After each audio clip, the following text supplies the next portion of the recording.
All right, super quick intro from me this time. Another super fun chat with Ben Mallaby about One More Shot. If you haven't listened to it already, you know what goes great with this episode. A double bill of this episode and the previous episode where I had an in-depth chat with James Nunn, the director of One More Shot. Cue it up after this one, or put it on now and come back to this one afterwards. It makes for a lovely double bill.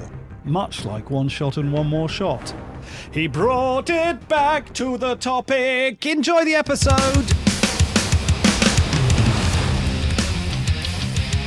I am the most complete fighter in the world. Yippee-ki-yay, You can call it the art of fighting without fighting. Stick around. Some motherfuckers are always trying to ice skate uphill. Dodge this. Oh my goodness, it is literally welcome to Season 3, Episode 9 of Dodge This, Action Movies Unleashed. I'm now reading the title off a document so that I stop saying Action Movies Unplugged, which, I don't know what that is. I suppose just like old Shaw Brothers movies that are set before electricity. That would be a good example of Action Movies Unplugged. They're all acoustic. That's what they are. Exactly. Instead. Yeah. I am joined, as you've just heard, by his words, by a good guy, good pal. We're talking about James Nunn's One More Shot, the sequel to One Shot, the one-take action movie starring Scott Adkins from a few years ago. There's a sequel. It's out now. If you haven't seen it already, I suggest watching it probably before listening to this pod, because there could be a few little spoils coming up. I've already teased him. My very special guest today is a director extraordinaire. He is a director. He's a writer. He's what else should we be? Lecturer? Is that a thing? Yeah, I mean, sure. It is a thing. He's a scholar, a pedagogue. Be very careful. A pedagogue. A pedagogue. His name is Ben Mallaby. Hello, mate. Woo! Hi, Simon. Thanks for having me. I'll play in the live applause at that point. You don't need me to do it. That's absolutely fine. Okay, that's cool. Hey, thanks so much for joining us on the pod, Ben. My pleasure. So excited to be invited. Thank you. I know you're a big fan of the pod and you've been pestering me via all your letters for almost a year. It takes a long time to mail them to India as well. I don't know your That's right. I don't know your address. A lot of them are piled up in Amsterdam still, so I do apologize. I must send out those my change of address cards that people do in the olden days. Thanks so much for joining us. For people that don't know, Ben, you are the reason I think it's great that you're on this episode in particular is because you are a director. You know your way around cameras, around blocking, around set. You know how stuff works. And I think this movie lends itself to, dare I say, quite a nerdy discussion of the technical sides of movie making. Yeah. Beautifully crafted movies. Not to say we're not going to talk about the content of the movie. It's an action movie podcast. We're definitely going to talk about the action. But this movie in particular tickles the nerdy part in me. And for eagle-eared, is that a phrase? Eagle-eared? I don't think it works. But eagle-eared listeners who listened to the last episode, where I had a lovely conversation with the director of this movie, James Nunn, you would have got some wonderful tidbits. And hopefully, Ben, you also have benefited from some of the insight from the horse's mouth on this about how they did some stuff. He wouldn't open up on a few bits. There's a few secrets that they're keeping close to his chest. Absolutely fair. It's an incredible achievement. But so, yes, people might know you from, you've made an innumerable amount of award-winning and nominated shorts. They might have seen some stuff of yours that's been on BBC Three. All these are true stories so far, right? These are true stories so far, yeah. I definitely cut my teeth. Is that the phrase? Yeah. It's a weird phrase, isn't it? cut my teeth with shorts, yeah. And then I do a lot of ads, and I got to make a pilot recently, and I did some web series for BBC, and And I mean, looking at James's filmography, I feel very underwhelming. But nevertheless, I persist. Of course, no, don't do yourself a disservice there, mate. And also, people will mainly, I suspect, know you from the 2017 short film Renaissance. Yeah. That is probably my defining work. They will mainly know you from that, I suspect. When I'm stopped in the street, people are like, "What's it like to work with Simon?" And I'm honest. And you're like, "Which one, Simon?" Sorry. Yeah. Fielder. He's the one in Amsterdam, isn't he? He's moved. Oh God, this is a nightmare. He's not going to be getting any of my letters. Oh God, and all the fan mail that I forward on for you. For everyone else, Simon wrote a short film and we made it in 2017, featuring my, at the time, 4-month-old son. Yeah. And now they're probably like 25 or something mad. They finished uni. They've got full-time jobs. It's horrendous. Mental. Yes, and I also, because I looked at your IMDb, was reminded that we also worked together on a TV show called The Great Christmas Rant. Oh, wow. Yeah, I forgot that too. Which was one of those sort of comedian talking head shows, but I wasn't a successful enough comedian to be one of the talking heads. So I was just sort of acting in some interstitial bits. It was still a lot of fun. It was a lot of fun. Yeah. Those interstitial bits were probably the funniest bit in them. Yeah. And then, did you ever watch it? Yeah, I think I would say 90 to 98% of them didn't make it in. From you my were memory. you were almost entirely cut. Yeah, you are on the cutting room floor. Yeah, it was a sad day for me. The whole family gathered around the tube, and I was like, "I'm in this, Mum. I'm in this." Oh no, they've gone past the bit where I thought it was going to be. Oh no. Oh God, they can tell you. It's one of those things where, like, the channel or someone says, "We really want this to stand out. We want something that differentiates it. We want it to be unique and not feel like cookie cutter." And so you're like, "Okay, we're going to do this." And they go, "That's great." And then you do it, and then they see it, and they go, and you're like, "Oh, we need it to be more similar to everything else." Actually, you didn't actually want those things. Okay, my mistake. Well, we did them, and we had a lot of fun doing them. We had a lot of fun. That was a lovely week. Lot of fun. We did. It were good times. Welcome to the party, pal! Now, Ben, we've established the pedigree. What I would love, before we dip into our feature presentation one more shot, is I'd love to find out if you've seen anything else that isn't action movies. Isn't? Well, I mean, it can be, but for example, the things I have been watching in the last couple of weeks have chiefly been the back catalogue items of James Nunn's that I hadn't previously watched, which a lot of which fall into the category of action or action adjacent. Not to say they're not good. Highly recommend them. Also the TV show Reacher. That's it.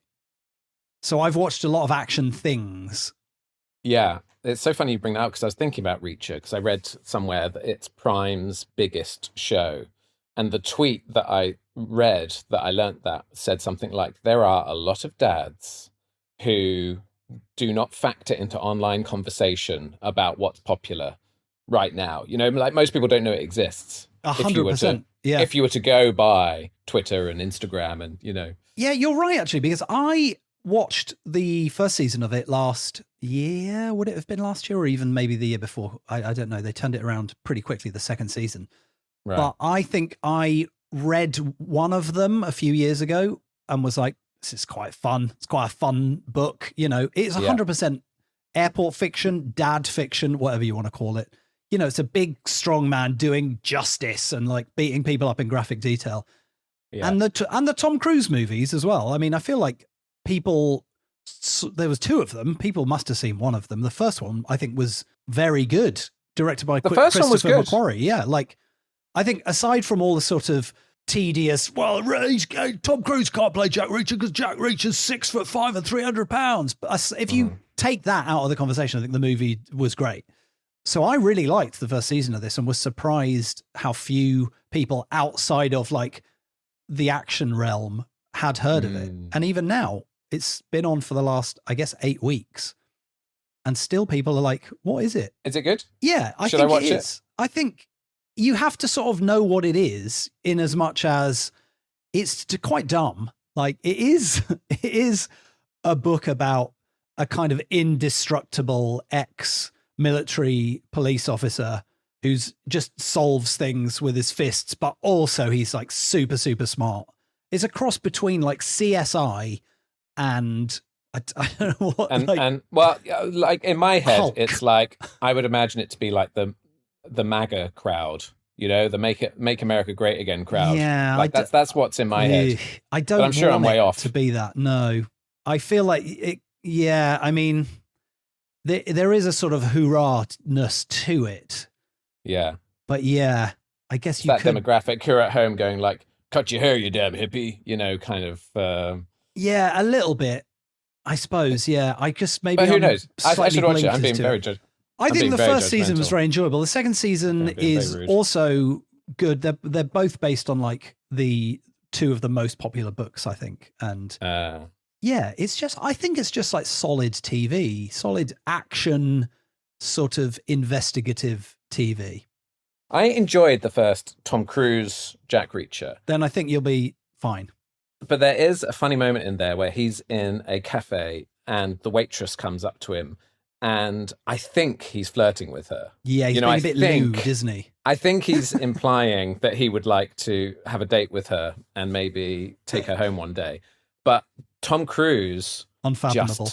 yeah, he that's one character beat he's just never been able to crack. He just can't isn't be. it? He's sort of asexual. The idea that he's, are you flirting with me? And he'd be like, maybe, but it's very unclear. No, but please be clear. Are you? Because he's like, actually, I can't tell. I mean, I've got one hand on my mace spray and the other. Yeah, it's the one thing yeah. But I enjoyed it otherwise. And the second one, I can't remember a single beat of it. No, the second one I think was a bit disappointing, but I did rewatch it and it wasn't as bad as I remembered. But it definitely didn't have the kind of bruising, visceral action that I think the first movie and both the TV series have delivered. Yeah. What have you seen that's popped its head above the parapet? Yeah, well, so because it's like Oscar season, the cinemas are full of quite good stuff at the moment. So there's like Priscilla. We went to see Priscilla, my wife and I, and that was very good. I enjoyed that very much. That's about Priscilla Presley, right?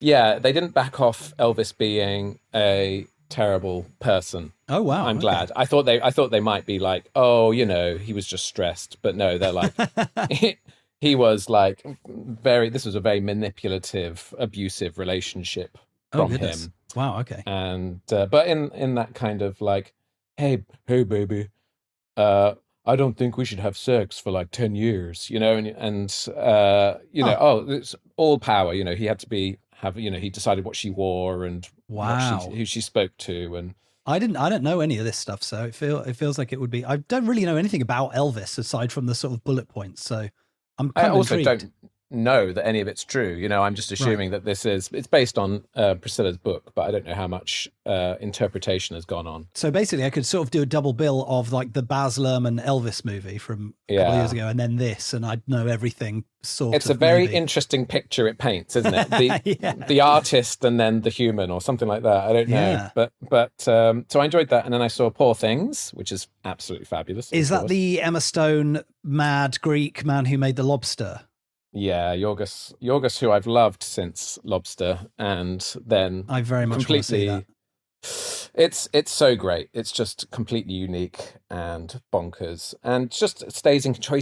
He's such a sure hand. Like he just knows exactly what he's doing. Wow. And that's rare. And Mark Ruffalo as well is just like, I read an interview where he was like, I'm bored of being Mark Ruffalo. And he was so uncomfortable. What does that even mean? I think he's got a shtick, hasn't he? He's like, okay. He's always Mark Ruffaloing, and on this, he's always just Ruffaloing all over the place. He Ruffaloes and gruff. Yeah, and I get that, but I love the Ruffalo energy, so I have no problem. And this is still Ruffalo, but it's like manic Ruffalo. And apparently he was always worried every day he was going to get fired because he was being too big. But actually, it's just the right size. It's so good.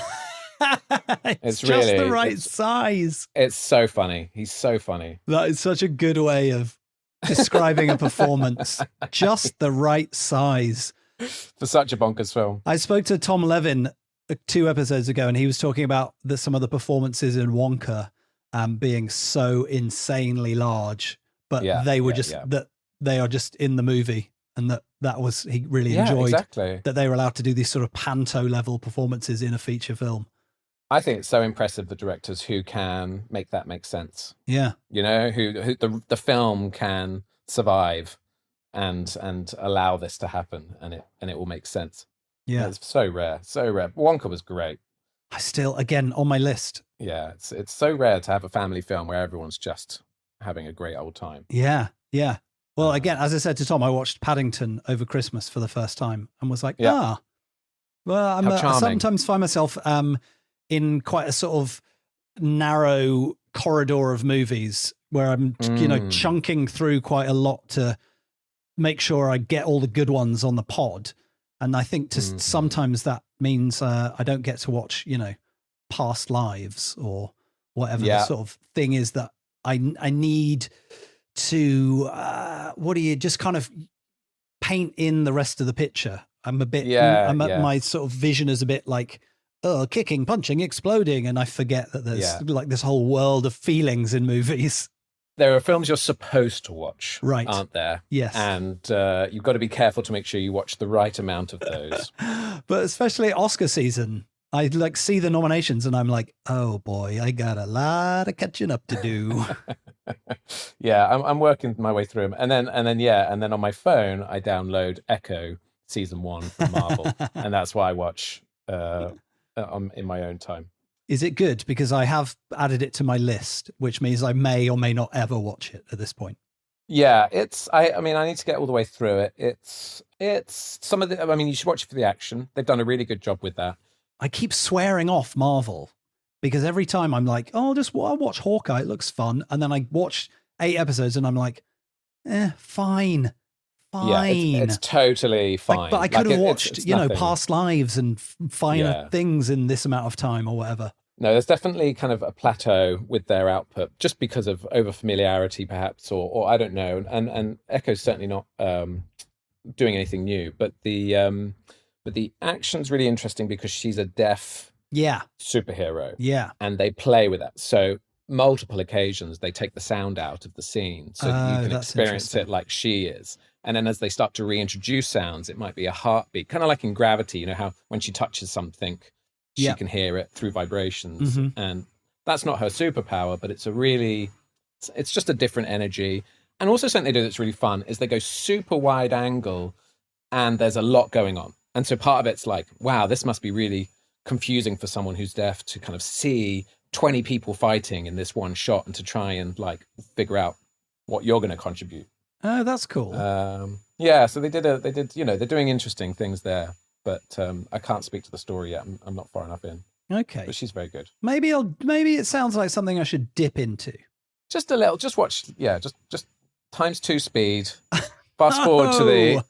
Why is there a ×2 on Netflix now? Who is watching things at ×2? What is the use case?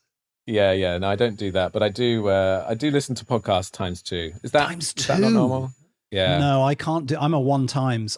I've occasionally been intrigued and been like, what does this sound like at 1.5 or ×2? I think ×2 is too much. Some people talk too slow. That's why. Fair. Can't do it for everyone. Ben, is there a vacuum cleaner occurring in the background? Ooh, did you hear the vacuum cleaner? There may be. No, it's my motherboard on my computer. On your tower PC. Loading.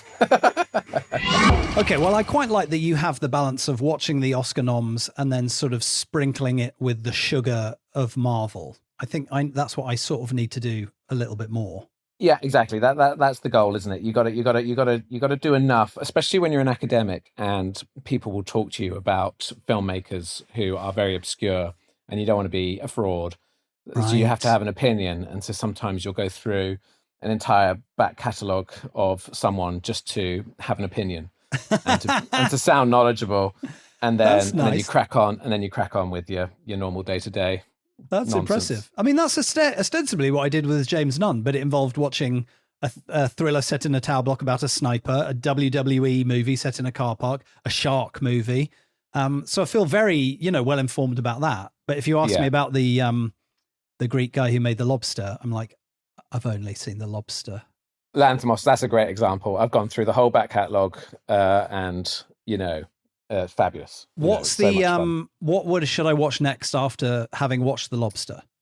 Seen The Lobster. Have you seen Dogtooth? No. Dogtooth it was his second film, but it's like the defining film for his style. And then he did The Favourite, which is on Netflix. Oh, yes, okay. Really fun. You know how like Paul Thomas Anderson, like even when he misses, it's still watchable, but he sometimes swings and it just doesn't quite, But he does take those big swings. Yeah, exactly. Yeah, which you can't say. You can't say about too much Marvel stuff, I think, these days. I think Marvel are aware of the fatigue that's setting in though, right? I think that's it. They're only releasing one movie this year as their kind of apology for the last 2 years. They're just so like all or nothing, aren't they? They're like, oh, they like us. We'll release 10 films a year and 100 TV shows, and then no one watches them. And they're like, oh, you hate us. Mm-hmm. We won't release anything. We're so sorry. Now they're being all coy. Oh, Phase 5, but it's only going to have one movie if you're going to be like that. It's just Deadpool. That's it. 5 Deadpool movies. Oh, boy. Hey, Ben, do you fancy heading through into the auditorium and watching One More Shot? And now, our feature presentation. Dodge this. Should I make footstep sound effects as Thank I walk? You. Yeah, as you walk past the room full of vacuum cleaners into our feature presentation. There's a vacuum cleaner in the auditorium as well. We're so early for the screening. It's so weird. They're cleaning up the previous show. Oh, so much popcorn everywhere. All right, it's all right though. We'll watch it. Okay. Hopefully the vacuuming will stop at some point. It's the aggressive reality of recording a podcast remotely. It's not that big a place. There we go. It's gone again. Now, Ben, I'm quite delighted to speak to you about this because some people do the minimum amount of homework before coming on this pod, but you were very generous with your time and you watched not only One More Shot, but you watched One Shot as well, right? And thank God I did. Because I think you can go into One More Shot knowing nothing and just enjoy it at face value for what it is. But I feel like, not to kind of intellectualize it too much, but if you see One Shot and you know what that is, then you come to this movie with a sort of expectation, and also it feels like there's more of a point of comparison. I don't know. They do everything they need to do so that you can watch the new one without having seen the first one, and you're not at a loss. Yes. But everything is amplified. If you've seen that first one, I feel like you're getting so much more out of the second one. I wasn't expecting it to be a continuation. No. Because it ostensibly is part 2. Yeah, I mean, it picks up literally like 12 hours later or something, right? It's crazy. And you would expect a whole new story. Oh, he's off on a new adventure. But it's not. It's still things that they need to wrap up. Yeah. And that's great. Let's do the old classic Simon twists the guest's arm into summing the plot up, which I feel like is fairly... I'm not to undersell it, but this one's quite achievable in terms of a plot summary.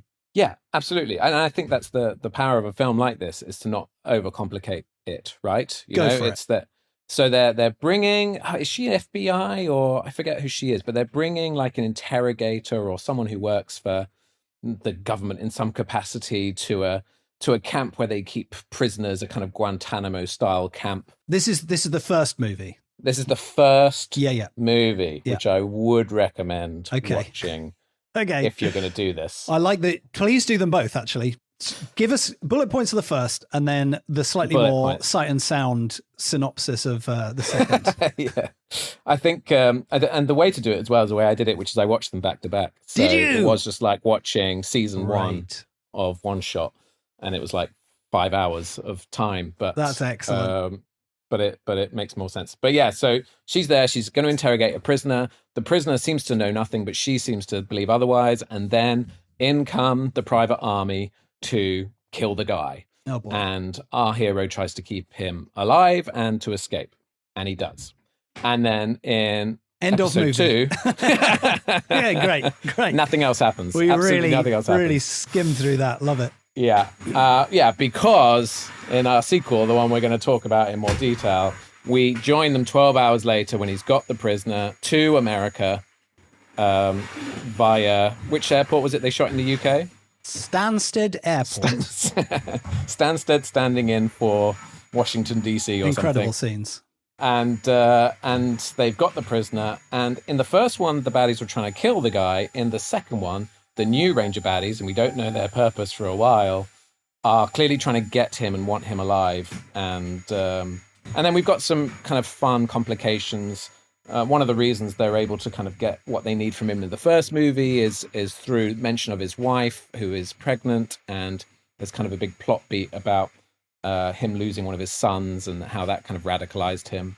And so the wife is now a player in the movie, and we've also got some big names joining the cast and fleshing it out. And are they goodies? Are they baddies? So that's kind of a fun kind of, beat to kind of unpick that. You just assume Beringer is the shady bad guy. You got it. Yeah. And they have a lot of fun with at your expense with that.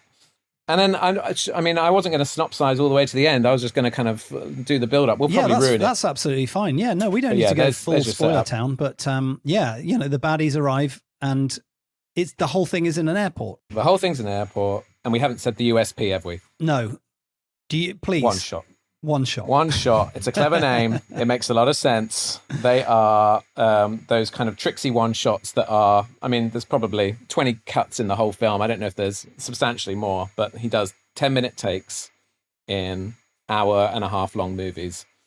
And so you are in there, and there's no cutting to reaction shots, and you've got to follow the action. And it's such a fascinating device because of the problems it creates and the solutions that you need to put into place to still tell a legible movie, which he does so well. Yeah, I rewatched the first one also this week as part of my James Nunn retrospective. He's not dead. I was just interviewing him. And it's really interesting to compare them side by side, which I guess we may as well do. I think the first one is sort of very contained on this army base, and the second one is set in a whole airport. It goes outside, they're in cars, like you say, everything is ratcheted up a little bit. Like in the first one, they're on foot, that's it. They're sort of running around, they're crawling through a tunnel. In this one, there's a little bit more money, so they're in a car, and then there's the camera is handed off out of the car drive. Those are those like, oh, okay, the money's on the screen. Very early kind of vibes where you just sense the kind of slightly elevated production values. And I got through this whole movie going like, wow, it's amazing. Where is this airport in, Bulgaria? Or is it like a disused airport? And then it was like filmed entirely in Stansted Airport. And I was like, what? How? That's crazy. Now we know how. The airport closes at night, and so they had it for 4 hours a night for 20 nights. 20 nights. That doesn't compute for me because 80 hours of shooting. Yeah, well, exactly. A 21 shooting day schedule is already quite intense. Yeah. And you can only shoot half days, all action scenes. I don't understand. It's an I think maybe people who are just approaching this as I just want to watch an action movie won't enjoy it quite as much. I think because I just think on a technical level, I'm constantly rewinding bits because I'm like, how did they do that? Ooh, how did that get down? Oh wow, the camera's just floated down a floor. What? Things where in a movie that is cut, it's just like, well, we'll just cut to the crane shot and then the camera will head down there and then we'll cut to the other angle. But this is just like, and I think, it's possible to watch it that way, obviously, and maybe your mileage may vary, but at some point, I think you do forget that and you're just kind of watching the movie and then you'll be like, oh my God, this is a fight scene and there's no cuts. These guys are really good at this. I think it's a funny, someone said to me the other day, you must be a nightmare to watch films with. And I thought it was a funny thing to say because they assumed it was because I'd be like always dissecting and pulling things apart. And definitely I can be in that mode. But I wasn't in this movie. I was appreciating the craft, but I wasn't being like, there's the cut, oh, there's the cut, which I can be in some of these long take shots where they're doing something so expensive and complicated, and it's very piecemeal that the join is often a bit ropey, and they don't have like a clean wipe. And I'm thinking of the Extraction films. When I watch those, they scream at you. There was a cut just then. Yes, there's a lot of people and things falling in front, taking up 90% of the frame. Yeah. And I didn't feel that so much with this film. I really was just like, it might have happened there. It might have happened there. Maybe they left it there so they could do it. Maybe it wasn't used. But they're very subtle, and it's just. I tell you that actually, the funny thing, the thing that I rewatched. You were talking about rewatching. I didn't rewatch much of the action stuff, but in the first film, there's a dialogue scene between three characters: Ryan, Philippe, Scott, and the female character that they bring on the helicopter. And I rewatched that because of the staging, because of the blocking. So that's a really boring technical thing. But you've got these three people in a room that are having this very kind of heightened conversation. Not heightened's not the word, but fraught. Heated. And heated, thank you. And the camera has to be on someone and can't be on everyone. And the staging is so lovely because you're on the person, and then everyone's like ready to move to this point at this time, and the camera pulls back, and now it's a two shot, and then it revolves around here. So it's all very carefully designed. And I was just really intrigued because, like, it's not just the craft of the choreography that is getting all this attention. It's all these little moments as well where he's just figuring out how to have this conversation with three people with one camera. Very clever stuff. Yeah, and I think, we sort of, people always talk about film sets being a collaborative environment, and, there's so many moving parts, and none more so than in situations like that, where you're so reliant upon every single department and every piece kind of fitting into place. Like, the camera goes the wrong way. It's fucked. One of the actors goes the wrong way. Like the framing of the next shot doesn't line up. People fluff their lines. Like, there's just kind of so many plates being spun at once. It's too complicated. That in a scene like that I would say, perhaps the layman might not, like, I rewatch the action scenes because I'm like, man, these guys they're just like, there's no misses. This is great. Yeah. But that dialogue scene, as you say, is so much more complicated than you might expect, because how do you shoot dialogue between three people with one camera that is moving while they're moving, and keep all that, like, I don't know, there just must be so much graph paper on an office wall somewhere, right? It's like we're on him, but Scott's about to say something incredibly important, so we need to make sure we're on him for that. But and so it's like, okay, so how do we move the characters around the space, as well as how do we move the camera around the space to make sure people are somewhere where we can get to them in time for the reaction or the line? Yeah, it's really interesting. Yeah, I think also what the kind of James Nunn talked about each of these movies sort of almost being like a level of a video game. Like the first one is the sort of, green camo army base level. This one is like the kind of blue gunmetal nighttime airport level. And, some people can see that as detrimental. Like, oh, sometimes it looks like a video game cutscene, yada, yada. But I do think like that really draws you in. Like, I think in the first one, there's so much kind of walking down narrow corridors and people talking, and then you're in this, it feels from the minute that it kicks off, which let's specify in the second movie, one more shot. I've written one last shot down in my notes. Oh my goodness. That's the third film. I'm preempting a couple of years' time. But as soon as it kicks off, it's just so tense, and it just doesn't really let up.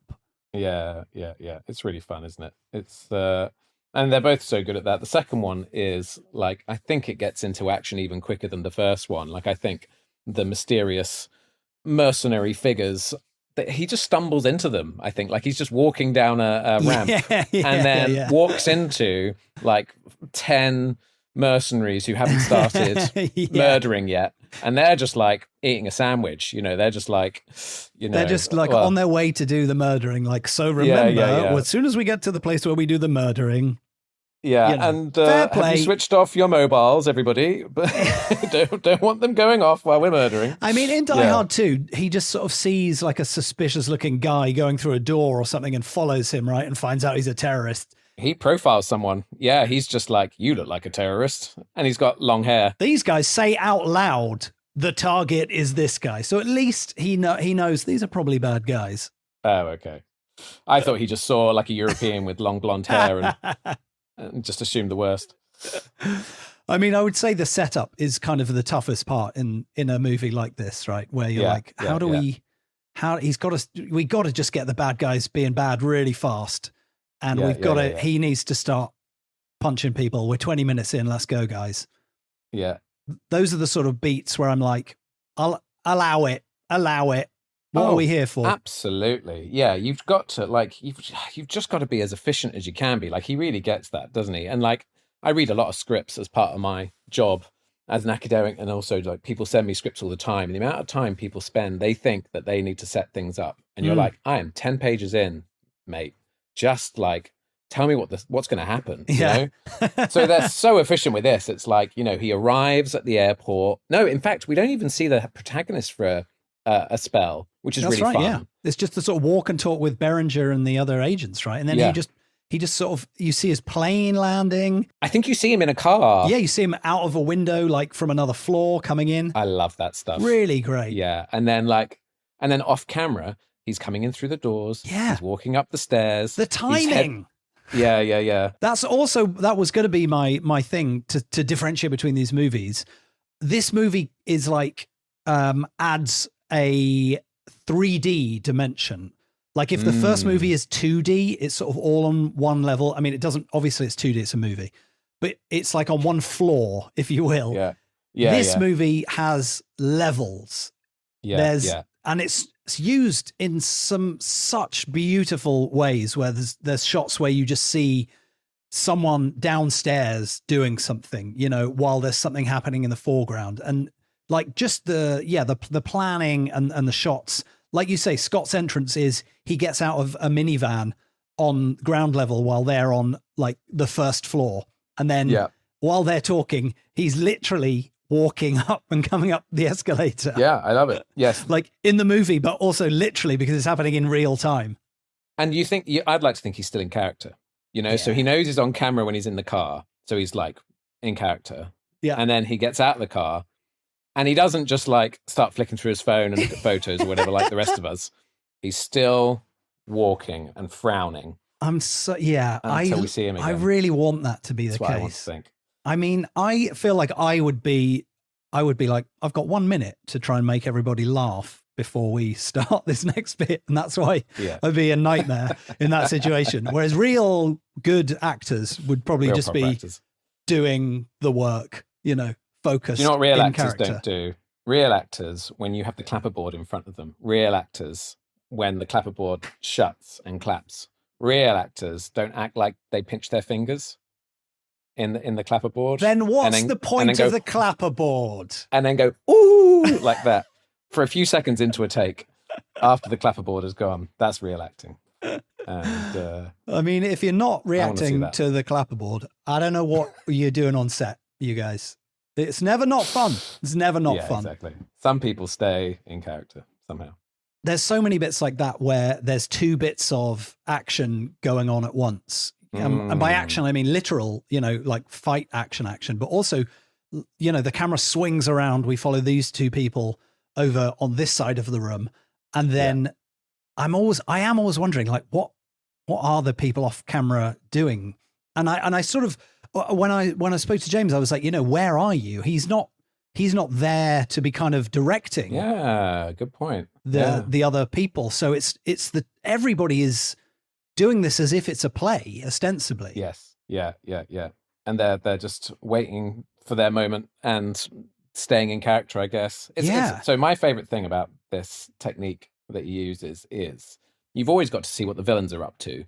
It's John Lithgow telling all of his henchmen on the mountain that he's got to, get Sylvester Stallone or whatever. Cliffhanger. Right? So there's okay. always, I wonder where we were going. I was like, Lithgow, Dexter season 4. Lithgow. He's gone even further back. An absolute classic.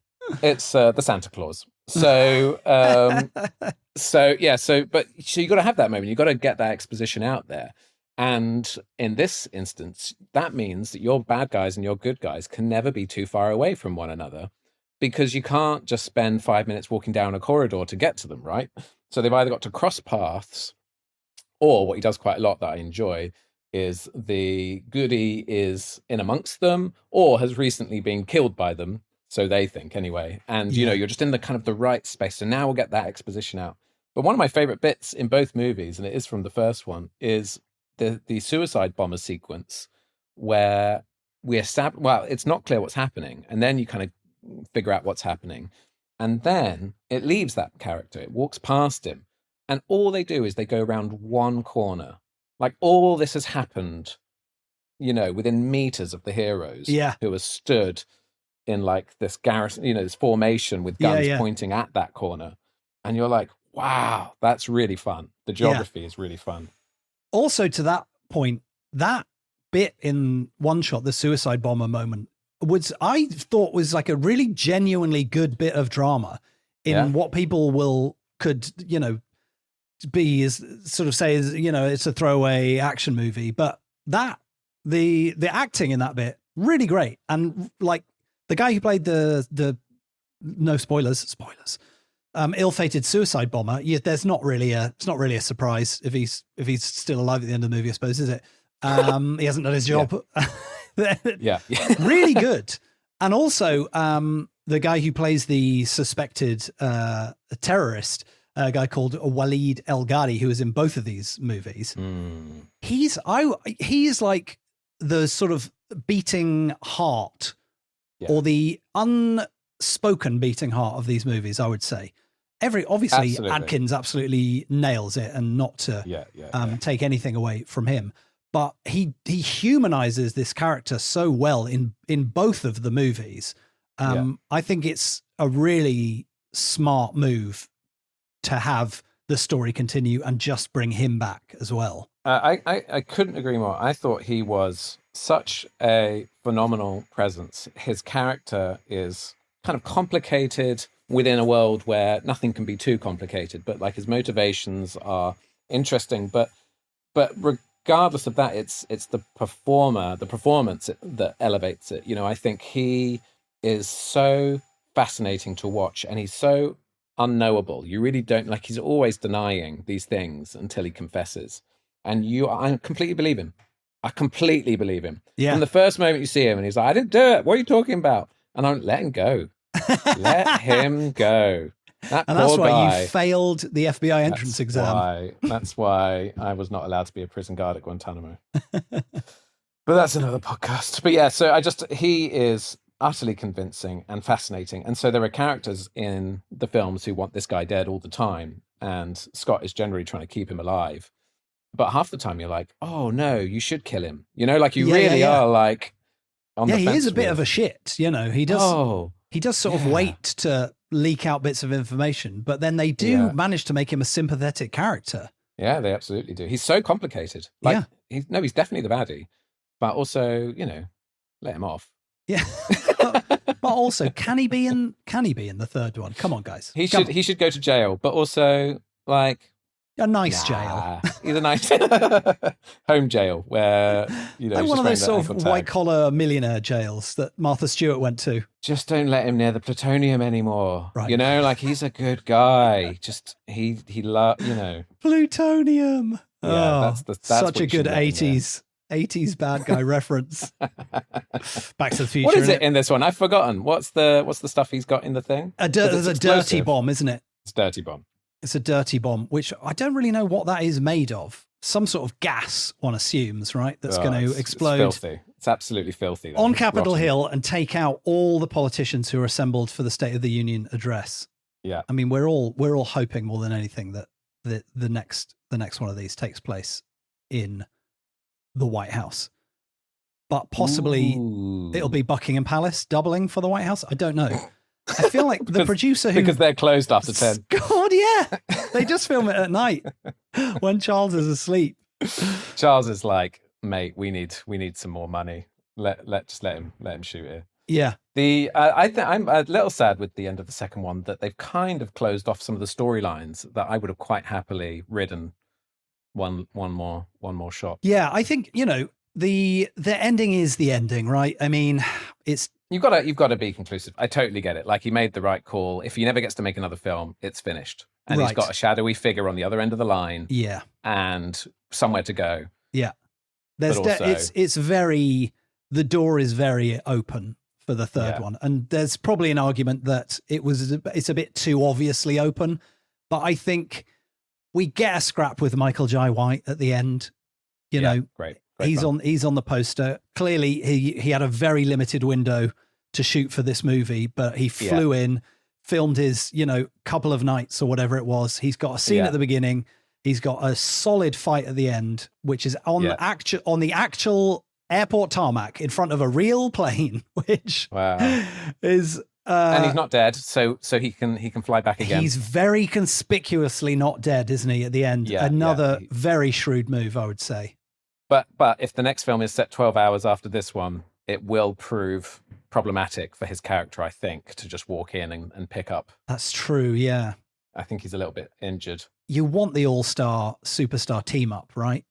Oh, bring them together. You want somehow for MJW to have to team up with Adkins to take down the president or whatever it is. He's the shadowy figure. Tell you what, kill all the politicians. President for life. There you go. As long as you're the president. That's how it works, right? As long as you're already the president. My suspicion is that this admiral figure. We hear Scott talking to him, and he seems like he's the good guy. Then we also hear the bad lady speaking to a person with a disguised voice. Yeah. You think it's Scott? I think it's the same person. That's where I'm putting my chips.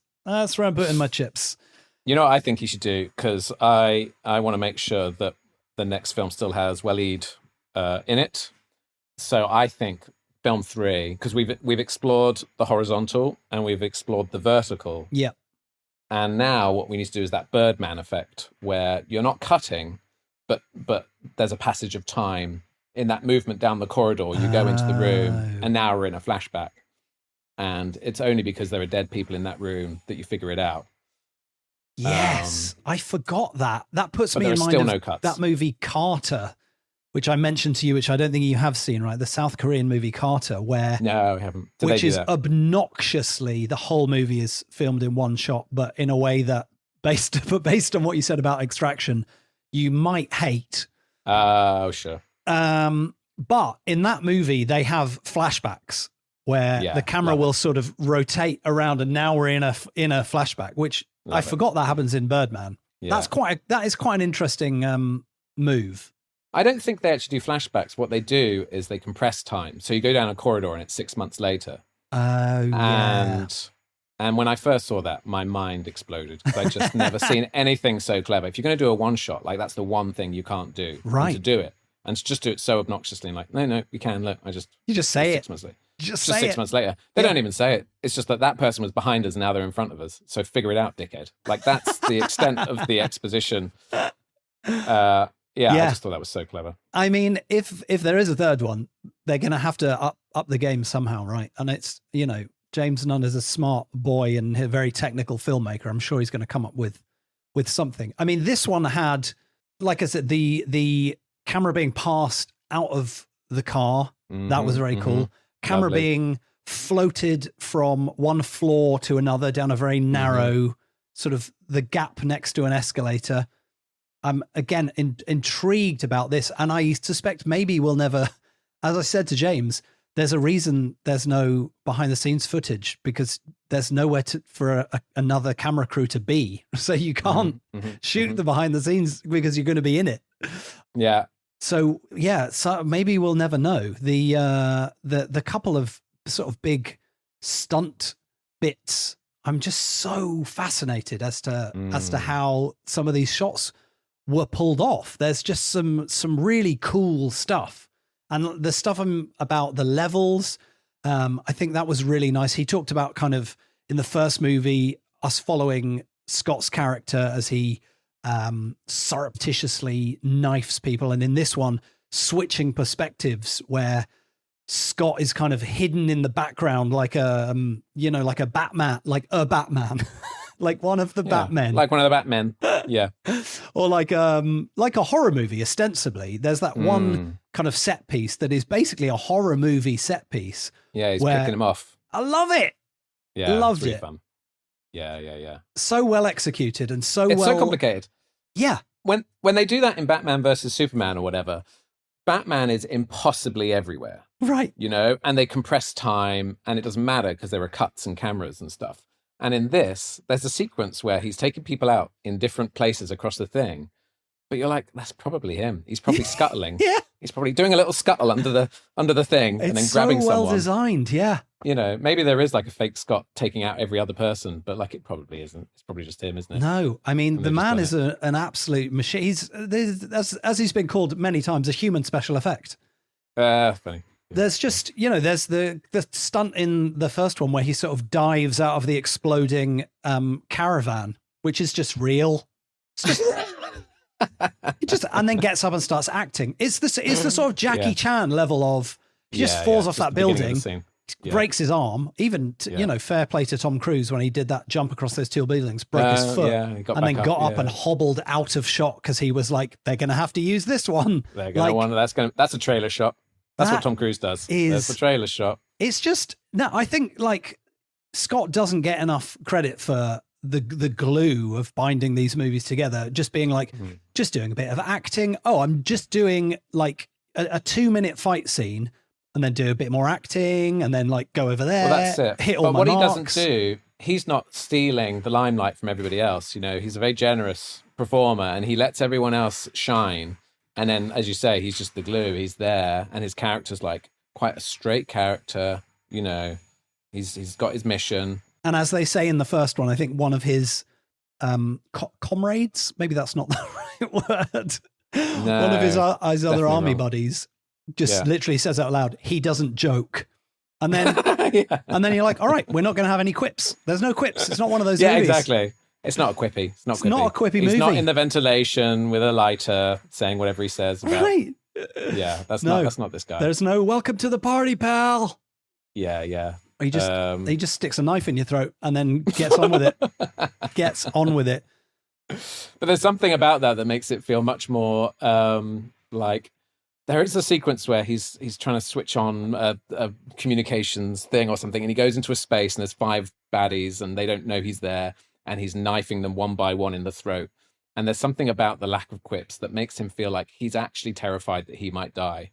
Like there's an element there that it's not just like he'll do it. Yeah, it feels like he wants to kill that guy before he gets killed by that guy. And 100%. There's the bit in the second you first start one being a bit goofy.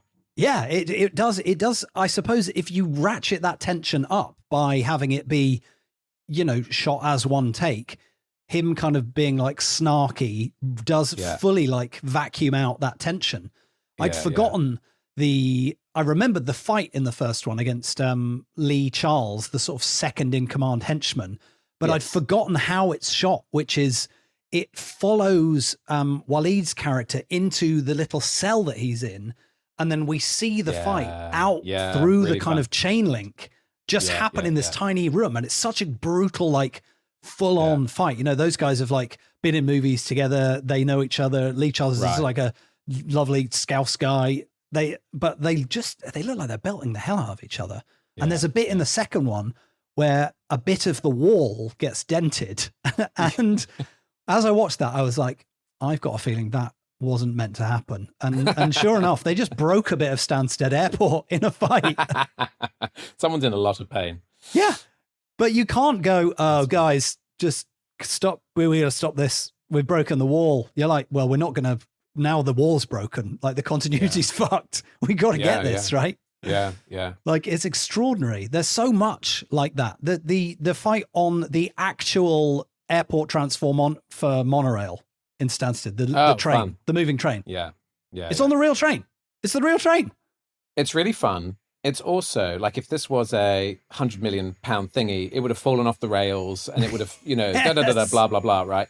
My favorite thing about that sequence is he pulls the emergency lever, the thing stops, he opens the door, and then I like the word scuttle today, but like he doesn't want to take on this guy anymore. Yeah. So he just runs out and then he pushes open some doors that are kind of, conveniently there. Yeah. And you just see him push through these doors and run out. And Yeah. you're just like, oh, he's just doing a runner.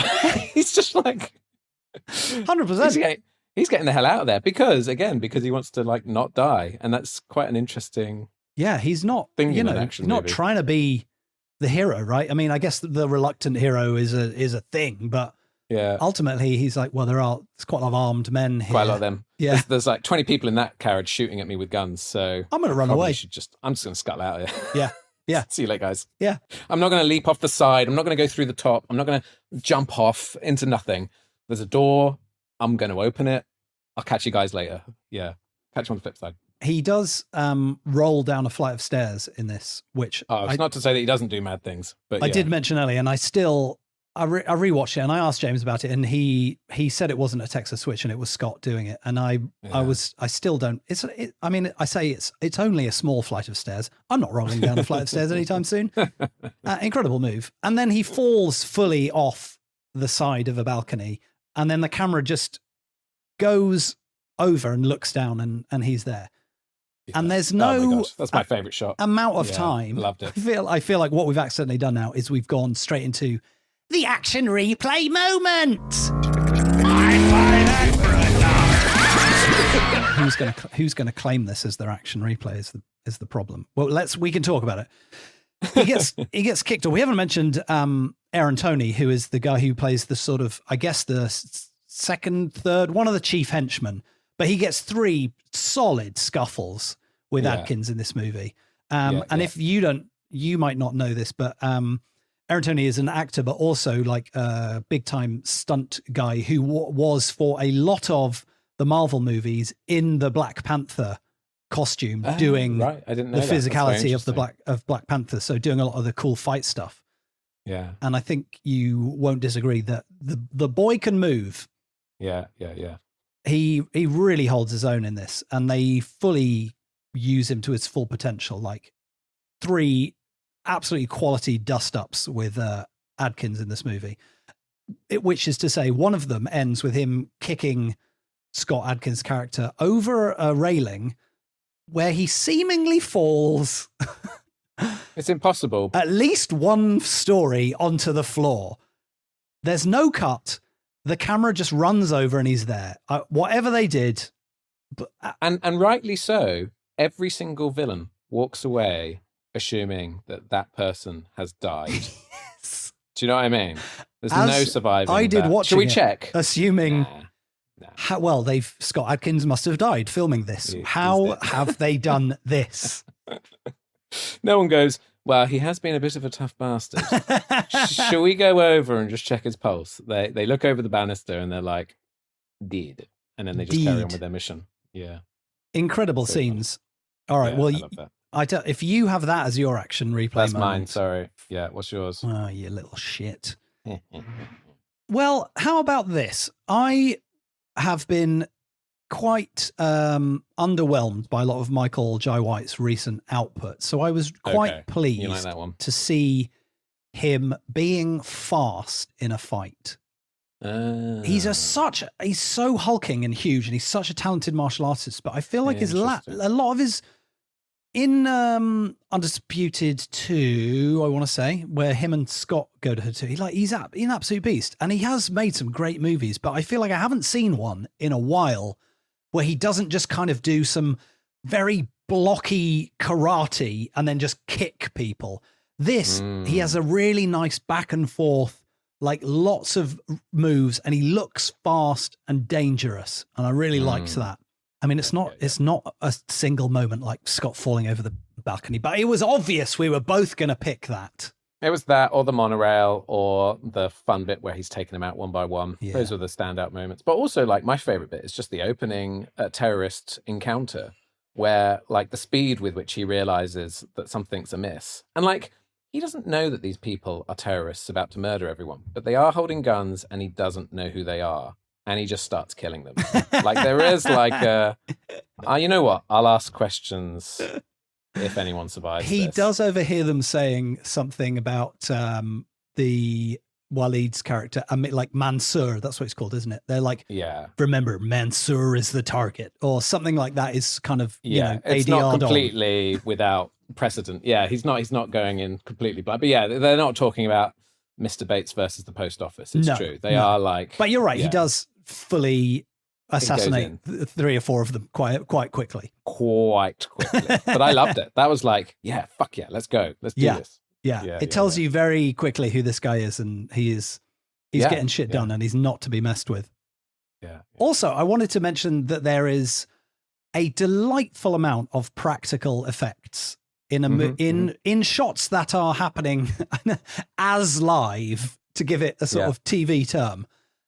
There's CG for gunfire and fire and explosions and probably all manner of things that aren't as obvious as that. It's quite seamless. There's nothing, I think, that stands out as, quote unquote, like shonky CG. But there's also just lovely little touches of like a van explodes, and I'm sure they kind of ameliorated it with CG, but there is an explosion and stuff flying out.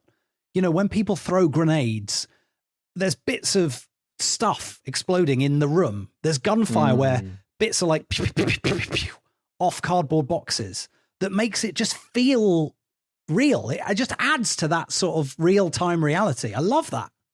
And it's so hard to do.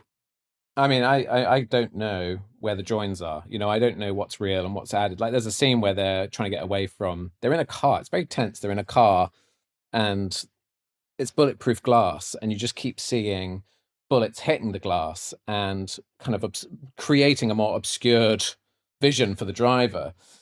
And I assume it's VFX. I don't know how you do it, special effects. You mean the bullet hits on the car? Yeah. But like, I don't know.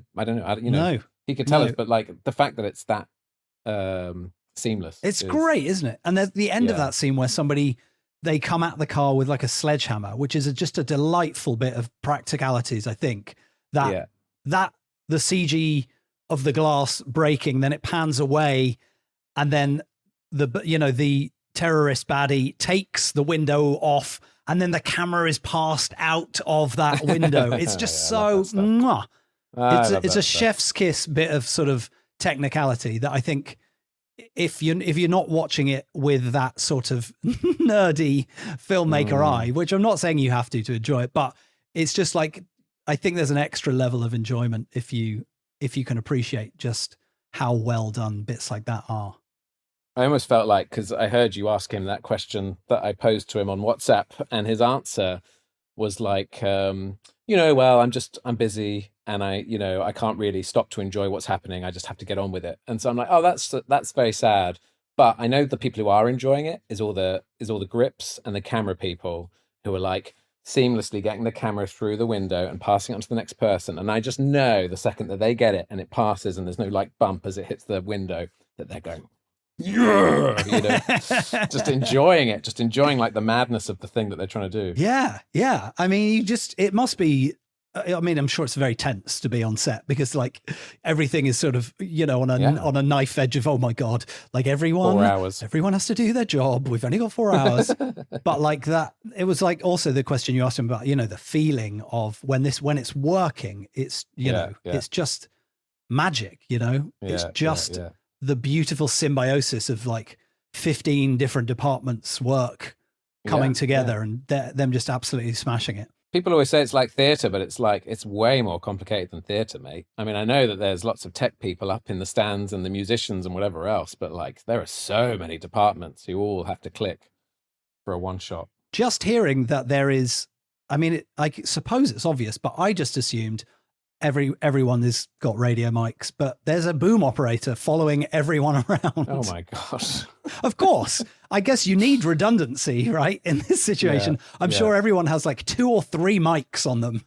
God forbid. It's like in Hamilton, everyone's got like one coming out of their hair and then one sort of at the side of their head, funny. Because, just halfway through the show, if one goes out.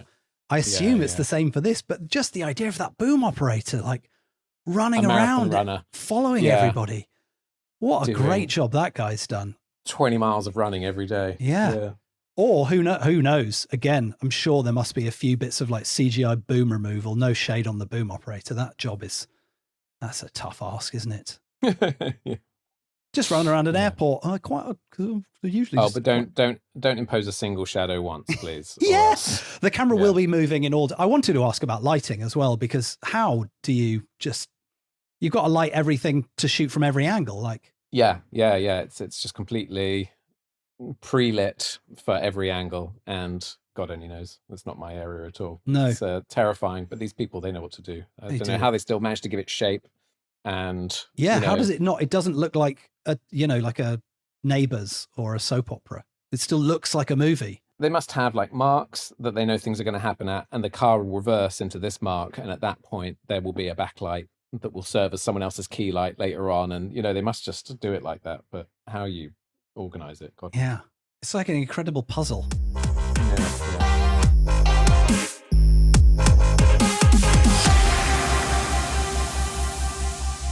Benno, I feel like we're both on the same page with this one. I'm glad you enjoyed both of these movies, and thank you again for doing double homework on this.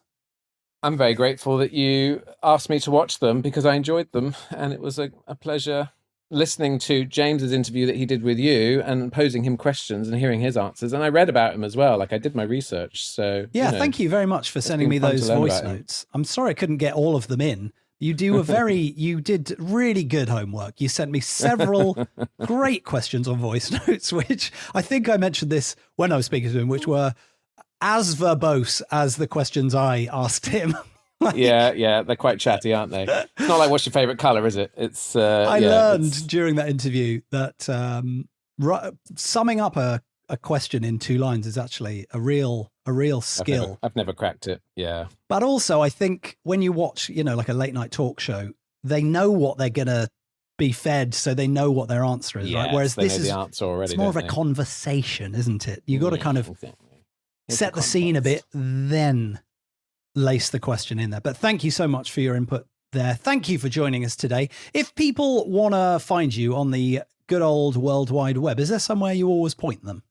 Yeah. I got a website, mallaby.co.uk or mallaby.co.uk, and my films are on there. That's about it, I'd say. That's all you need, isn't it? One place they can find everything. benmallaby.co.uk and facebook.com/Mallaby. So that people's parents can find out what you're up to. For the racist people, yes. If you want to follow the pod itself, it's still on, I'm still calling it Twitter, at Dodge This Pod. You can find me and all my stuff through my website, simonfielder.com. Second issue of my newsletter just went out. Very excited that I've managed to get 2 out so far this year. It's my plan to do it every 2 weeks. We'll see. I'll keep you updated. The newsletter reminds you to listen to the podcast. The podcast asks you to subscribe to the newsletter. You got to love that.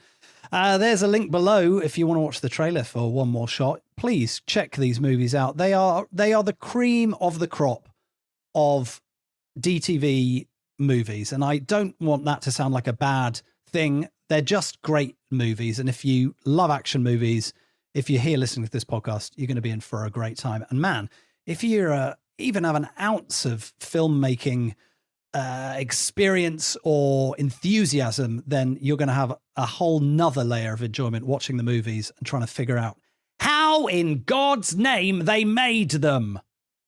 That wraps up another episode of Dodge This, Action Movies Unleashed. Hey, if you want to make some kind of donation, you can do that. There's a link down below. Otherwise, we will see you in a couple of weeks' time for another episode. Ben, please join me in screaming at the top of your lungs, goodbye. Goodbye!